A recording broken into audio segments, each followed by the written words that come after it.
Protect your peace. This is a mantra I've been hearing everywhere in this new year. In the past few months, I have built a bubble around my life and curated a routine that is slowly healing my emotional turmoil from last year. The routine is simple and mundane, but for the first time in a really long time, I feel fully content being alone. But, and this is a big but, what happens when something comes and disturbs that peace? When my boundaries are tested, my limits are pushed? Well, the curtain falls and my silly little routine crumbles. Because at the end of the day, protecting your peace isn't about isolating yourself from harm, but building the mental strength to deal with it head on.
I cry every time I cut onions, so I have to put on my handy dandy onion cutting sunglasses, of course. Today we're just making a quick tomato and veggie soup with some leftovers I had in the fridge. I've recently been meal prepping as well, and it saves so much time during the week, so highly recommend. It's definitely a hassle to start at first, but once you get the routine, it gets a lot easier. But let's get back to the main issue at hand today. I recently read this book, Detached by Amir Levine. It explores the different attachment styles you have as an adult, and quoted straight from Google, it's an insightful look at the science behind love. Attached offers readers a roadmap for building stronger, more fulfilling connections. And it turns out I'm the poster child for an anxious attachment style. I actually highly recommend everyone to read this book. It crystallized so many things I was feeling, but wasn't able to put into words. But for those of you who are unfamiliar with attachment styles, there are 3: anxious, avoidant, and secure. The goal is to have a secure attachment style, but somehow most people fall into the first 2. But people like me who have an anxious attachment style crave emotional intimacy and battles with feelings of unworthiness and abandonment in their relationships.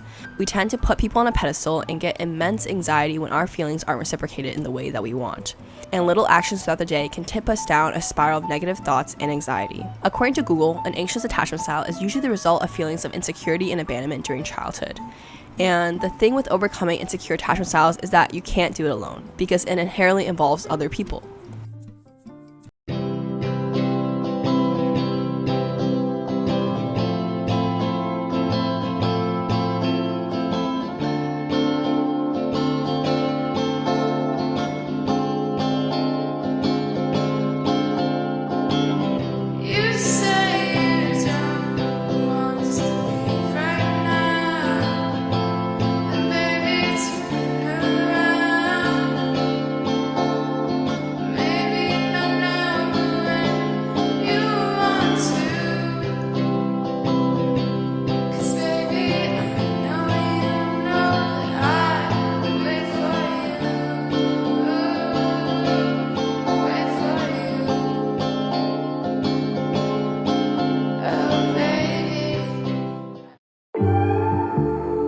It's around 9 p.m. and every other day or so, I meet up with my friends Sarah and Sophia at Levy Library, where we rant about our problems, talk about boys, spill the latest tea, and have the occasional McDonald's feast, all while procrastinating the mountain of work we all have.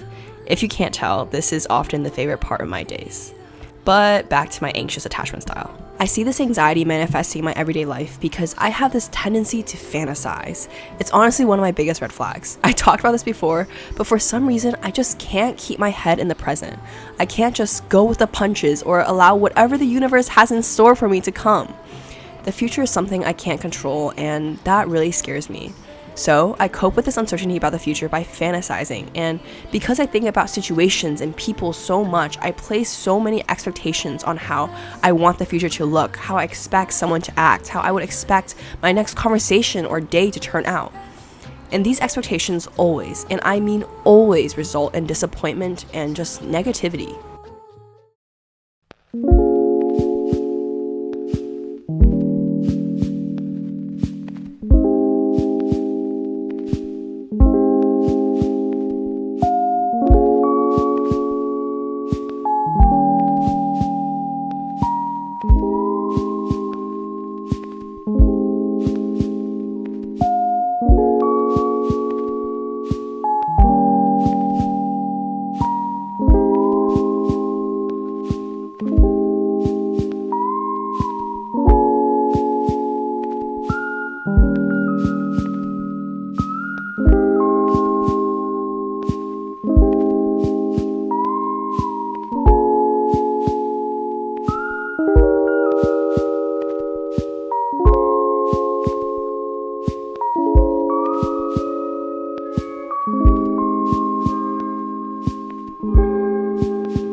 I'm not sure what my conclusions are about my anxious attachment style. I think it's something you slowly have to work through, and it takes surrounding yourself with the right people to do so. But it's something I've been thinking about a lot lately, so let me know what your thoughts are. How do you become a secure person, essentially? I guess that's for each of us to discover individually. But I really hope that you guys enjoy this video, and I'll see you guys next time. Bye.